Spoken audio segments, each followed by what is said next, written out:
இந்த தடவை நடந்த குரூப் 4 எக்ஸாமில் இந்த கொஷின் வந்து இதுக்கு முன்னாடி டிஎன்பிஎஸ்சி எக்ஸாமில் எங்கெங்கெல்லாம் கேட்டிருக்காங்கன்னா 2016 ஒரு தடவை கேட்டிருக்காங்க, 2019 ஒரு தடவை கேட்டிருக்காங்க.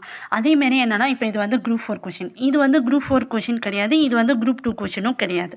இது வந்து அதர் டிபார்ட்மெண்ட் அதர் எக்ஸாம்ஸ்ன்னு இருக்குது பார்த்தீங்களா, டிஎன்பிஎஸ்சிலே நிறைய எக்ஸாம்ஸ் இருக்குது, அதோட எக்ஸாம் கொஷின்ஸ் தான் இதெல்லாம். ஓகேங்களா. நிறைய பேர் இப்போ என்ன நினச்சிக்கிறாங்கன்னா இப்போ குரூப் 4 குரூப் 2னா அதோட ப்ரீவியஸ் இயர் கொஷின்ஸ் மட்டும் தான் பார்க்கணுன்னு நினச்சிக்கிறாங்க. அந்த மாதிரி கிடையாது.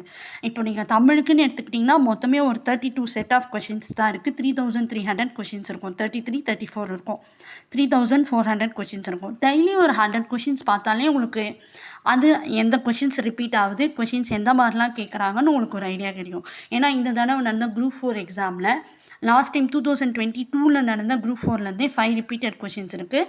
ஓகேங்களா. அதேமாரி 25 கொஷின்ஸ் வந்து டைரெக்டாக இன்டைரக்டாக ரிப்பீட் ஆகிருக்கு. ஸோ அப்படி பாருங்கள்.